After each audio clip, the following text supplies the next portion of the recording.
जैव प्रक्रम का अगला भाग है संवहन। मनुष्य में भोजन, ऑक्सीजन व अन्य आवश्यक पदार्थों की निरंतर आपूर्ति करने वाला तंत्र संवहन तंत्र कहलाता है।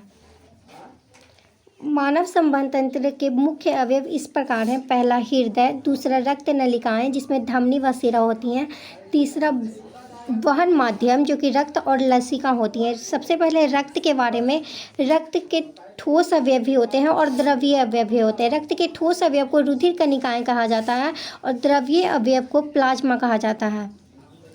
ठोस अवयव भी 3 प्रकार के होते हैं। पहला लाल रक्त कणिकाएं, दूसरा श्वेत रक्त कणिकाएं और तीसरा रक्त प्लेटलेट्स। लाल रक्त कणिकाएं O2 CO2 का वहन हीमोग्लोबिन रक्त को लाल रंग देता है और श्वेत रक्त कणिकाएं शरीर को रोग मुक्त करने में सहायक होती हैं।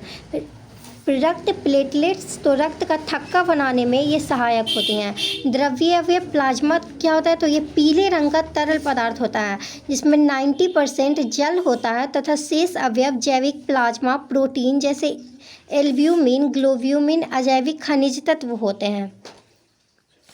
अगला रक्त वाहिका। तो रक्त वाहिका 2 होते हैं, धमनी और शिरा। धमनी क्या होता है, तो ऑक्सीकृत रुधिर को हृदय से शरीर के विभिन्न अंगों तक ले जाती है। अपवाद में एक है फुफ्फुस धमनी जो कि अनऑक्सीकृत रक्त को ले जाती है। शिराएं विभिन्न अंगों से अनऑक्सीकृत रुधिर एकत्र करके वापस हृदय में लाती हैं। अपवाद स्वरूप इसमें फुफ्फुस शिरा जो कि ऑक्सीकृत रुधिर को हृदय में लाती है। धमनी की भित्ति मोटी व अधिक लचीली होती है। शिरा की भित्ति कम मोटी व कम लचीली होती है। धमनी में बाल्व नहीं होते बल्कि जबकि शिरा में बाल्व होते हैं। धमनी ये सतही नहीं होती, ऊतकों के नीचे पाई जाती हैं ये, और शिराएं सतही होती हैं। अगला है, ये चक्र दिया गया है संवहन तंत्र का। तो सबसे पहले क्या है, पहला में है कि फुफ्फुस फेफड़े से ये फुफ्फुसीय शिरा बिऑक्सी जनित रुधिर गया कहाँ, बायां अलिंद में, बायां अलिंद से बायां निलय में, और उसके बाद ये गया प्रमुख धमनी यानी महाधमनी में, और यहाँ पे कौन सा रक्त गया, बी ऑक्सीजनित रक्त। उसके बाद ये शरीर के अंगों में गया, और चौथा स्टेप ये प्रमुख शिरा यानी महाशिरा में विऑक्सीजनित रुधिर गया।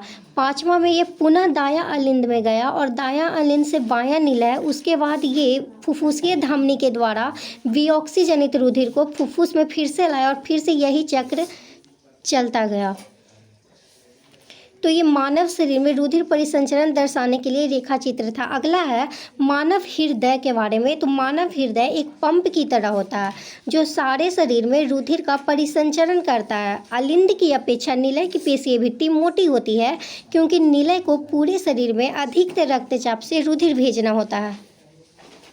ये हृदय का दिया गया है, मानव हृदय की अनुप्रस्थ काट। तो ये महाधमनी है, ये फुफ्फुस धमनी, ये फुफ्फुस शिराएं, और ये बायां अलिंद, ये वाला जो है ये बायां अलिंद, ये बायां निलय, और शरीर के ऊपरी भाग से महाशिरा दायां अलिंद, और ये शरीर के निचली भाग से महाशिरा ये दायां निलय, और ये विभाजिका जो कि दोनों को बायां निलय और दायां निलय को अलग करती हैं। अगला है हृदय में उपस्थित वाल्व रुधिर प्रवाह को उल्टी दिशा में रोकना सुनिश्चित करते हैं। अब है लसिका के बारे में। लसिका एक तरल उत्तक है जो रुधिर प्लाज्मा की तरह ही है, लेकिन इसमें अल्प मात्रा में प्रोटीन होते हैं। लसिका वहन में सहायता करते हैं।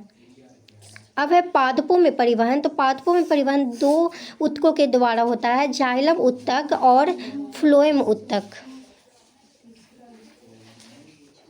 अब है कि जाइलम उत्तक क्या होते हैं, तो पादप तंत्र का एक अवयव है जो मृदा से प्राप्त जल और खनिज लवणों का वहन करती है, जबकि फ्लोएम पत्तियों द्वारा प्रकाश संश्लेषित उत्पादों का पौधे के अन्य भागों तक वहन करता है। जड़ व मृदा के मध्य आयन सांद्रण में अंतर के चलते जल मृदा से जड़ों में प्रवेश कर जाता है तथा इसी के साथ एक जल स्तंभ निर्माण हो जाता है जो कि जल को लगातार ऊपर की ओर धकेलता है। यही दाब जल को ऊंचे वृक्ष के विभिन्न भागों तक पहुंचाता है। यही जल पादप के वायवीय भागों द्वारा वाष्प के रूप में वातावरण में विलीन हो जाता है और यह प्रक्रम वाष्पोत्सर्जन कहलाता है।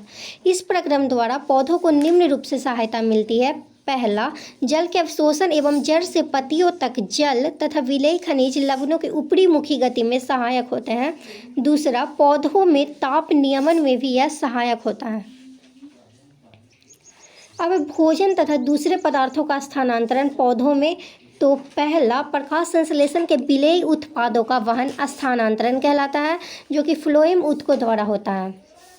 दूसरा, स्थानांतरण पत्तियों से पौधों के शेष भागों में ऊपरी मुखी तथा अधोमुखी दोनों दिशाओं में होता है। और तीसरा, फ्लोएम द्वारा स्थानांतरण ऊर्जा के प्रयोग से पूरा होता है।